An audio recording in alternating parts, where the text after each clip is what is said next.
have seen this thousands of times. A tiny flame. This is so ordinary that you barely notice it anymore. You have seen it in your kitchen, on birthday candles, during festivals, and around a campfire. This is so familiar that we rarely ask the simple question, what am I looking at? Not what can I do, not how do we use it, but what is a flame? At first, the answer seems obvious, it's just fire. But have we ever stopped to ask, what is fire?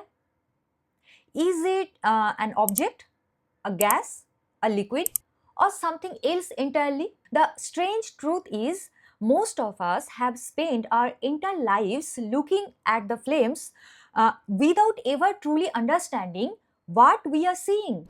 Inside that tiny flickering flame lies one of nature's most beautiful secrets. By the end of this video, you won't just know why fire is hot, you will understand what a flame really is. And I promise, next time you light a candle, you will never look at it the same way again.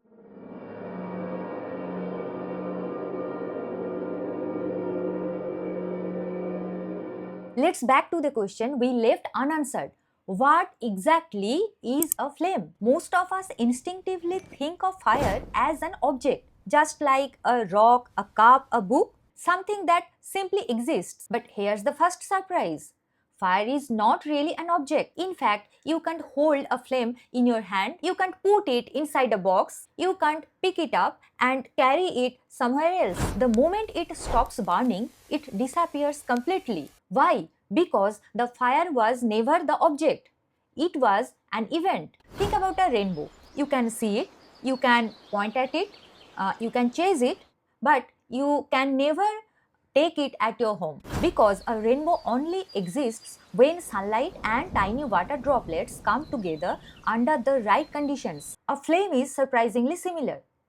It only exists when the right conditions come together. You take away one of these conditions and simply the flame vanishes. But that immediately leads to another mystery. If the fire is not an object, then what exactly is happening inside that flame?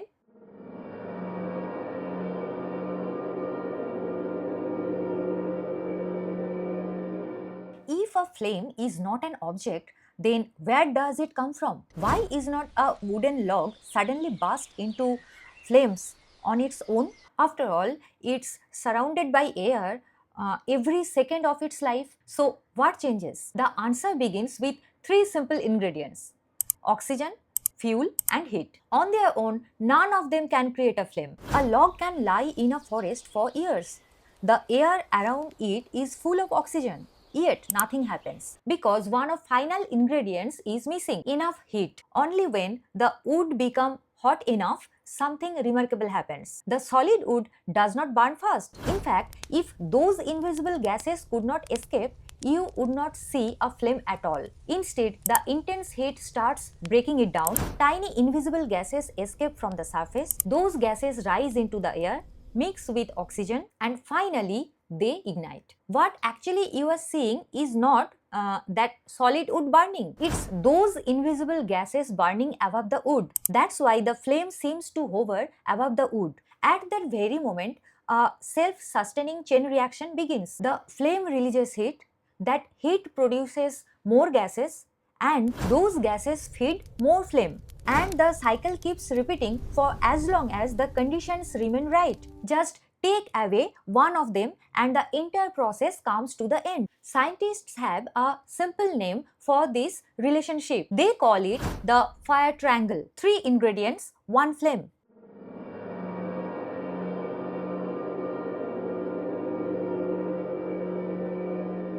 Now we know how a flame is born. But another question immediately appears. A flame is not connected to electricity. There is no battery inside a flame. Then where does all this heat come from? Some flames become so hot that they can melt metals.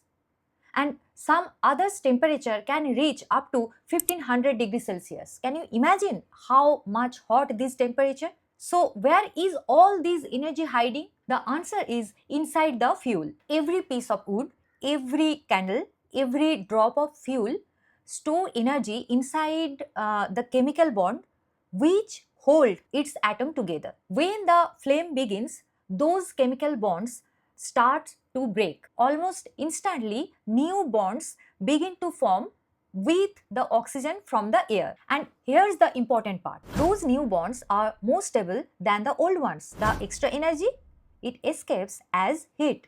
A flame is not creating energy. It is simply releasing the energy that was inside the fuel. Scientists call this type of reaction as exothermic reaction.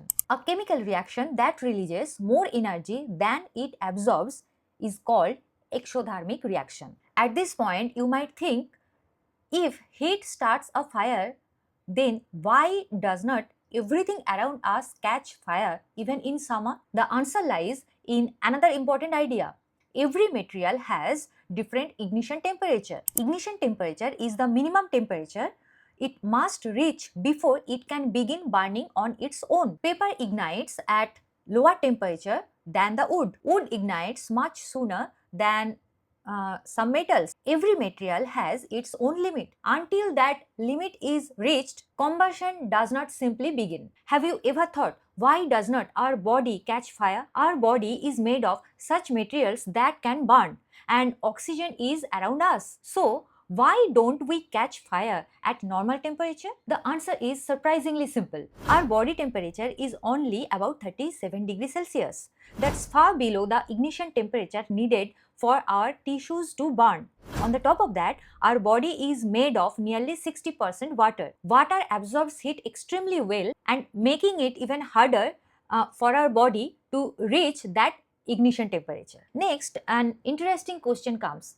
If a flame is releasing heat, then why can we see it? After all, we all know heat itself is invisible. So where does that glow come from? As the temperature inside the flame rises, tiny shoot particles and gases gain enormous amounts of energy.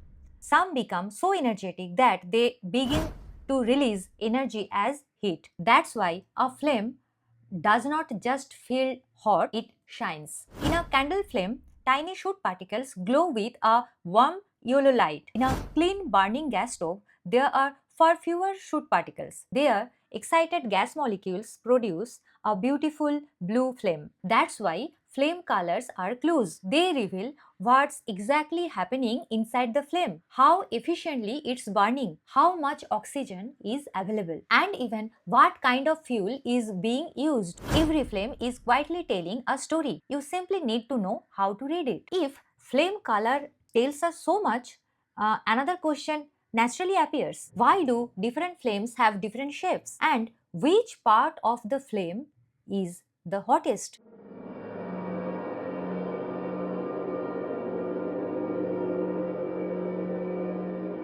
By now, fire does not seem mystery anymore.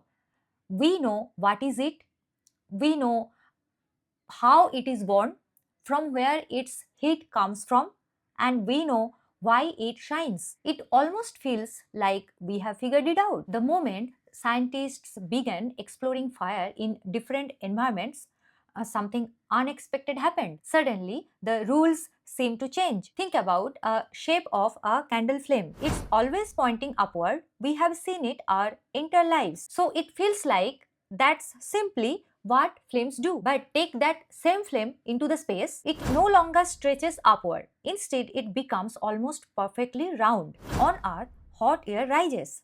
Cool air moves in from below. That continuous flow of air pulls the flame upward, giving it its familiar teardrop shape. But in the microgravity of space, hot air does not rise in the same way. Without that upward flow, the flame does not have any preferred direction. So it quietly forms a glowing sphere. The fire has not changed.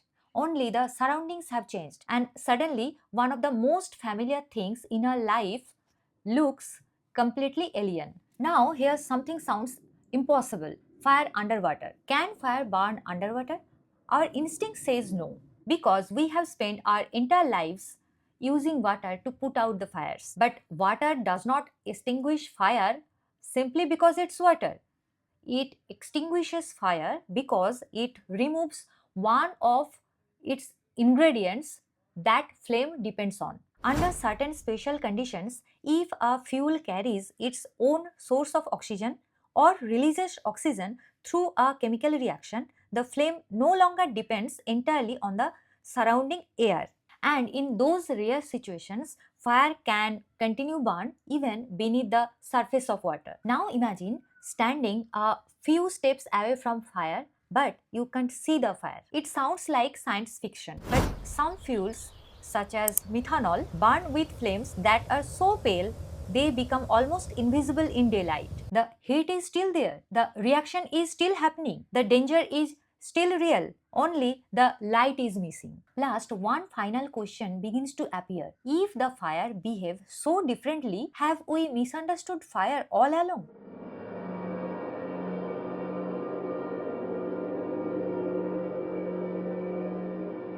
After everything we have discovered, it is clear that the fire is not as simple as it appeared first. Perhaps our biggest misunderstandings are still waiting, because some of the things we have called fire for generations are not actually fire at all. Is the sun really on fire? We all heard the phrase, the sun is a giant ball of fire. It sounds perfectly reasonable. After all, it's hot, it shines, it gives us light just like a flame. But here's the surprising truth. The sun is not burning. At least it's not burning as a candle burns. A candle produces energy through a chemical reaction with oxygen. The sun does not rely on oxygen at all. Deep inside its core, hydrogen atoms are constantly fusing together to form helium. And this process, called nuclear fusion, releases an unimaginable amount of energy. Although sun may look like fire, but it is powered by something entirely different. The energy come from the sun is completely due to nuclear fusion. Is lava fire? Now think about flowing lava. Bright, glowing, dangerously hot. It certainly looks like fire, but lava is not burning. It's simply molten rock. Not because it's burning, not because it's extremely hot. Sometimes things don't need fire to shine. Heat alone is enough.